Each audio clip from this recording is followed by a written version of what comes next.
Les démarches judiciaires à l'encontre de membres du gouvernement se multiplient aux grandes dames de l'exécutif. Les avocats des plaignants affirment pallier l'absence d'opposition parlementaire.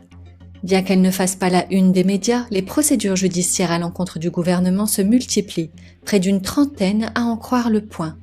Couvre-feux municipaux, commandes de masques, maintien du premier tour des législatives ou encore les aveux d'Agnès Buzyn, l'hebdomadaire Le Point dépeint un Conseil d'État en surchauffe avec un nombre de recours référés liberté multiplié par 3.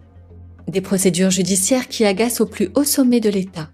Selon le Canard enchaîné, Emmanuel Macron a été ulcéré par les plaintes déposées à la Cour de justice de la République.